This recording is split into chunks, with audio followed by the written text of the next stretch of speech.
What's going on, guys? Welcome to Everything Always. My name's Michael Roman, aka All Fires. Now, there admittedly have been some surprises in the extended promos we've had over the last week for the Ironheart series, where apparently they're going to show us a very different take on the character from the comics, where at least at one point and throughout the series, she'll be using magic in combination with her tech. However, it's the most recent reveal, officially from Marvel Studios, of the episode titles and the release date that's sort of curious, with one of the specific things they included an Easter egg for none other than Mephisto, and somewhere Eric Voss's heart is singing. Yes, that's right, you heard me correctly, Mephisto. We're going to talk about what this new Marvel Easter egg is, when it means he's going to show up in the series, we know who's playing him, we're breaking it all down. Mephisto finally in the MCU, and half a decade later. But first, if you could grab the subscribe button. We do daily Marvel content at the channel, that's all we do. Thanks to everyone who's been subbing lately and helped grow the channel. And if you haven't already, I just kindly invite you to do so. It's the number one thing you can do to support us here at Everything Always, plus it'll automatically enter you for our giveaways if you want. Stick around at the end of the video, we get into all the giveaway stuff again there.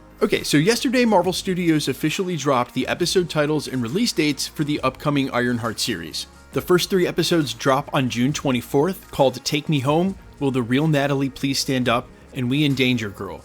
On July 1st, we get the next 3 episodes, Bad Magic, Karma's a Glitch, and The Past is the Past. However, everyone quickly noticed that in a list that only included black ink on the names of the episodes, the M in Karma's a Glitch is very clearly underlined in red, signifying something to do with M is special about episode 5. That something is Mephisto. And the reason we know this is because we know who's supposedly playing the character. Remember, principal photography for this show shot back in 2021 and early 2022. I even saw the first trailer almost a full 3 years ago. If you rewind the clock to the exact same time, late 2021, early 2022, there were multiple sources confirming that Sacha Baron Cohen had joined the MCU in a mystery role, this also coming from the Hollywood trades, and rampant speculation was that he was playing the character of Mephisto, and it was pretty much confirmed he was on set shooting mystery scenes. That's why when you see an M highlighted in red and for episode 5, one of the episodes he was said to shoot for,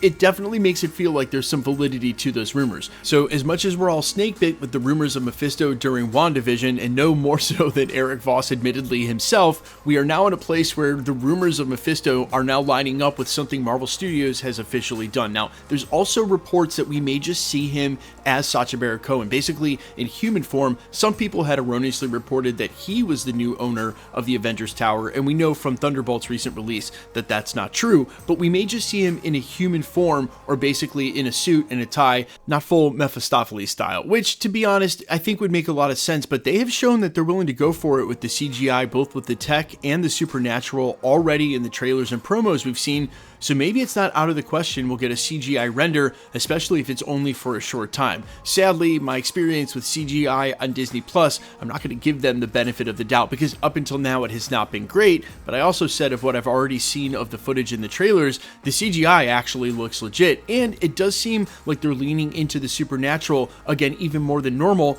As I mentioned, and at the beginning of this video, in the comics, Riri Williams in Ironheart never dabbled into magic the way it's being represented as a part of her tech, at least for a short period, and during this promo you're viewing from just a couple of days ago. Now, there's a reason we're getting Mephisto this late in the game, and not as just a one-off in a post-credit scene that's not going to go anywhere. He's important to the future of the MCU, and we're going to get to that. But how it works in the sense of Ironheart, why they're choosing this show to introduce him, is it's based on tech versus magic, and it's very obvious that the villain they start establishing from the opening of the very first trailer is the mini-villain, and really he's supposed to come off that way. He's extremely young for the power and money that he's got. It's probably coming from somewhere else, from someone else he's working for, i.e. Mephisto, and really he's not meant to be the overarching villain. He's meant to be a parallel so that Riri Williams can see herself in him, someone who's smart, someone who's capable, but he's the one who's willing to bend his morals, which feeds into the dark magic of it all, while she's going to use her mind and rely on her morals and basically turn down all the temptation that's coming from the very top, which is Mephisto with magic power and money. And I'm sure that at her weakest, and when she's ready to reject all this, in the penultimate episode, in episode 5, at a crucial moment,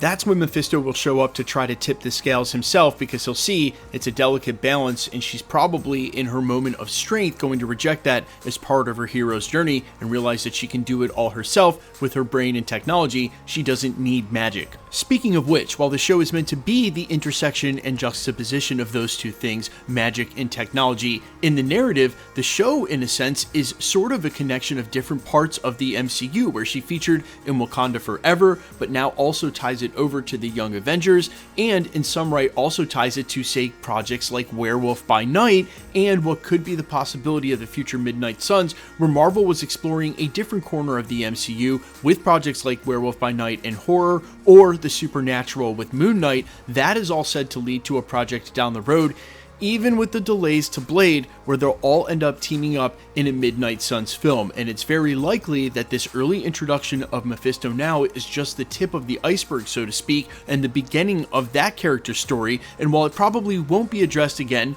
during the end of the Multiverse saga, they've obviously got bigger fish to fry with Doctor Doom. And for a quick side note, we were hearing we won't see any of the supernatural characters, so no Moon Knight in Secret Wars. But like, look guys, they admitted early they can't have every single character be in that movie in a meaningful way, so like, at some rate, someone wasn't going to make the cut. Although I think it's crazy that Moon Knight is being mentioned now as the one not making the cut, because I still squarely believe that in that crazy cut scene during, I believe, episode 2 or episode 3, that was Latveria. Yes, I know the boxes said Von D and it wasn't Von Doom, but the winding road in front of the castle in a Bavarian looking town, that's Latveria. And like, Von D is an Easter egg in and of itself. It doesn't have to say Von Doom, it's Von D. What else did you guys need? Whatever, we can argue about that in the comments. Still, it seems like the one and only Doctor Doom Easter egg we've had legit during Phase 4 and Phase 5, the whole Multiverse saga, so it's shocking to hear that character won't make the cut. But look, they couldn't have everyone involved, and they've obviously got plans for a supernatural side of the MCU, given the reports that we've had, that even coming from trusted industry insider Daniel RPK, that Midnight Suns is still on and in development at Marvel Studios, given all the pauses and cancellations they've had. It was paused for a while, it's back in development, and as we've reported multiple times, it seems like that's a consolation. They've offered Mahershala Ali to stick around while Blade has been working its way through development hell. Pun totally intended. Not only will we do Blade, but we'll give a reason for Blade to exist leading into a Midnight Suns, and basically Mahershala Ali gets a 2-for-1. But you guys let me know all your thoughts down below, how you feel about any and all of this. Does finding out Mephisto is probably going to show up during the series make you want to check it out even more? Will you actually watch it now if you weren't going to in the first place? And how do you feel about Sacha Baron Cohen playing that character in the MCU? Also, are you excited about the future of the supernatural with the Midnight Suns? I'm all yours as always. Quickly, we are still doing giveaways here at the channel. We will be giving away a PS5 for Ironheart. Also, we're bringing back the watch parties for Ironheart. We'll do it both weeks and watch all 3 episodes. I watch here as you watch at home. There's great discussion before and afterwards, so if you're planning on checking it out, definitely come watch with us here live at the YouTube channel. We'll go live about an hour before the episode's debut. If you want to be entered for the giveaways, make sure you hit the sub button, leave a comment on this video, and because it's truly random, the more videos you comment on, the better chance you have of winning. All winners will always be announced at the end of videos. In the same segment here live with my voice, the winning comment shown on screen, so please be safe and vigilant. If you get spam, report it to YouTube. The best way to keep up with the content has always been to hit the notification bell with all notifications turned on. And as always, if you like today's video, I'd appreciate it if you'd hit the like button. My name's Michael Roman. You can find me in a couple of places, Instagram and Twitter at I'mFires. You can find me on all platforms with original music under the name Allfires. And while I would sincerely appreciate you checking my music out, thanks for checking this channel out. Stick around. We'll be posting again real soon.